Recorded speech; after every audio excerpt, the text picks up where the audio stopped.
Danka Totová, kreatívny guru. Takto som si to vymyslela. Dobre si vymyslela. Krásne. Prosím ťa, Danuška, čo ideme my dnes robiť? Vyzerá to tu tak trblietalo. My budeme robiť taký veniec s glitrovanými gulami, ale ja stále hovorím taký ten najlacnejší. Keď chceš mi povedať, že tieto gule, ktoré tu vidím, to je z tohto? Áno. To sú polystyrenové. Polystyrenové guličky. Polystyrenové guličky, čiže z toho spravíme úplne exkluzívny veniec alebo exkluzívne glitrované ozdoby na stromček. Hovorím, ja sa vždy trafím, keď poviem, že ty si proste kreatívny týpek, lebo takto to jednoducho lebo toto vyzerá, toto je drahé normálne. No, zo sklenených gulôčok, keby sme chceli, tak sa nedoplatíme, ale toto je taká tá najlacnejšia verzia.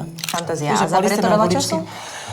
Trošku áno, ale tak dá sa, veď máme ešte čas do Vianoc. Stojí to za to. Určite áno. Poďme na to. Čiže polystyrové guličky, špajdle a potom podľa toho, aké glitre dáme na vrch, potrebujeme si urobiť nejaký ten základ farebný, akrylovou farbou, v našom prípade červenou. To urobíme prečo? Prečo tam dáme tú farbu? Lebo tie glitre, keby sme dali priamo na ten biely polystyren, by bolo vidieť tá biela farba. Čiže keď je zelené gulôčky glitrované, tak zelenou farbou, ale sú tie glitre dosať kúpiť v rôznych farebných To kombinácií. som práve chcela povedať, že si môžeme urobiť zlato-červený veniec, alebo keď má niekto rád farebné, tak myslím, že na trhu je akékoľvek glitre dostať, kúpiť už dnes. Koľko nám schnie táto farba? Akrylová farba schnie veľmi rýchlo, môžeme si pomôcť fénom.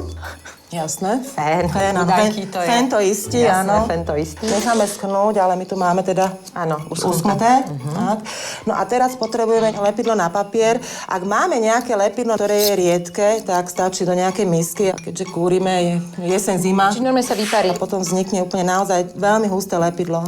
No a keď to máme, tak hneď okamžite netreba si natrieť, ja neviem, 2-3 gulôčky, glitrovať, treba hneď. Ty si ale vymyslela zase. Áno, solnička.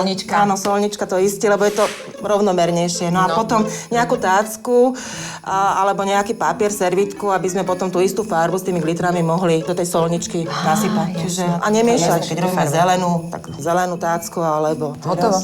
A keď tam dáme len trošinku, už máme uschnuté tie gulôčky, potom tamnou pištolou zalepíme nejako. Ideálne ešte nám tam aj ostáva taký ten ukončovací kúsok, na ktorý to môžeme Môžeme naložiť. presne tak, necháme to zalepenom, musíme chvíľočku podržať. Padajú tie glitre z toho? Trošku, ale Trošinku nie veľmi. áno, ale môžeme potom z takej väčšej vzdialenosti lakom na vlasy alebo nejakým lakom, ale moc by som tam ten lak nedávala. Ak tam dáme rovnomernú vrstvu toho lepidla, tak to drží.